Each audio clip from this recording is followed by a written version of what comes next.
There is no greater feeling in this world than quitting a job you hate. Can we all agree with that?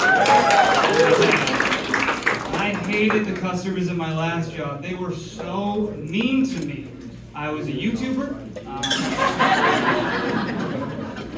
This is true. For 4 years, I worked as a celebrity gossip news reporter. It's a real thing. And what that means, for those of you wondering, is that if Kim Kardashian farted on a fly at midnight, I had to make a video about that. Because people were dying to know, for whatever reason. I had to give it some obnoxious headline like, Kim K's booty betrays her. What happens next is shocking. You want to know what happened? The fly is dead. That's bad. All right. Doesn't necessarily bring in the best group of people, right? Not a lot of smart people like you guys that want to watch that. Right? So I go check the comments, and sure enough, there'd be a comment there from some user named Bootlicker69. He'd be typing in all caps. You look like a tired Jimmy Neutron.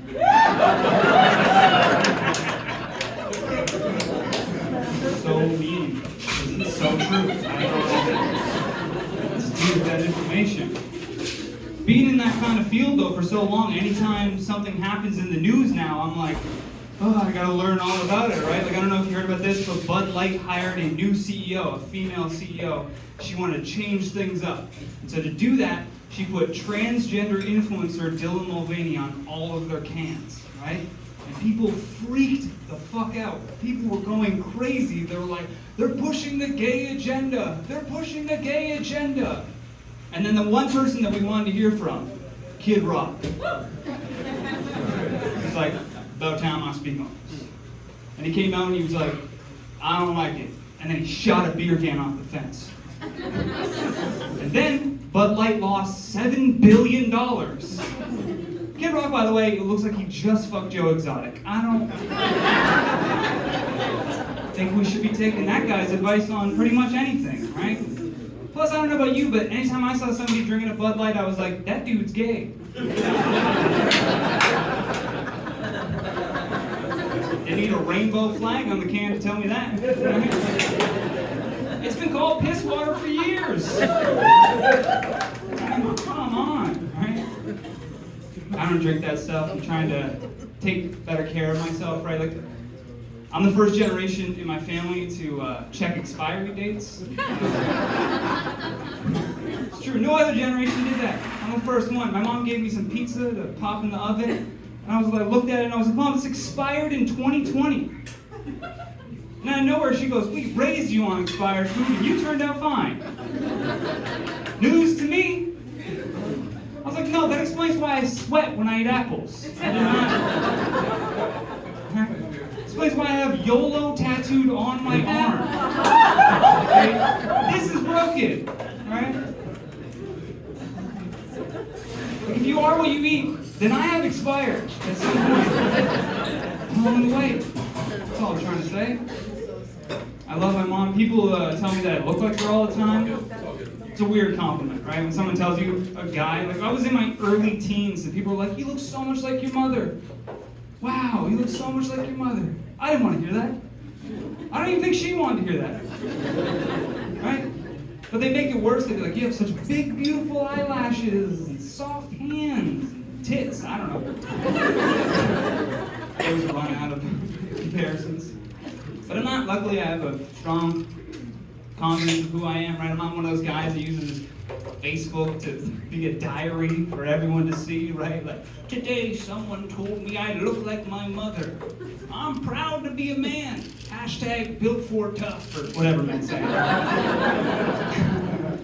No, right? Because then instantly, that guy gets labeled a men's rights activist. Which basically means you hate women. But I don't hate women, I don't. I just hate the woman I've become. That's it. My dad loves it when somebody says that I look like my mom, because he goes, yeah, he's experimenting with Bud Light. It's a big joke right now. Funny. I love my family. They're just such funny people, right? Like my grandmother is a dirty old lady. She was the best.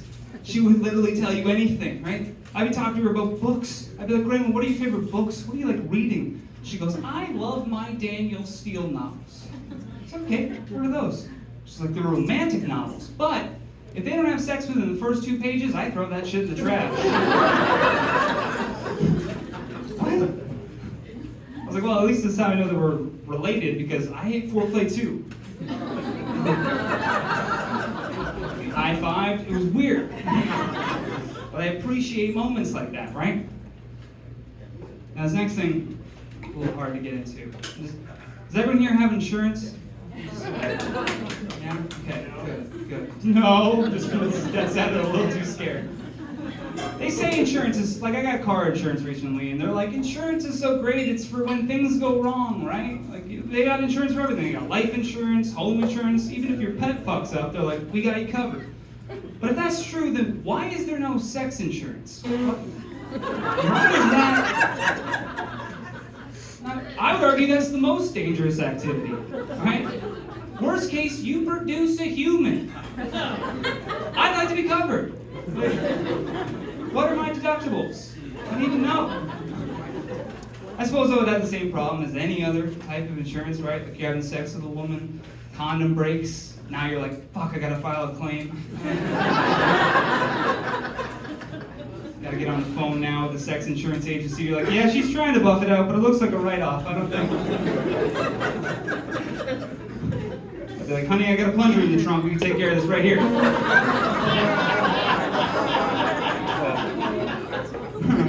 My girlfriend goes, really, Johnny, an abortion joke? An abortion joke. I was like, honey, if it doesn't work, I'll just go to plan B. Okay? Hey, guys, my name is Johnny Rogers. Go back to your show.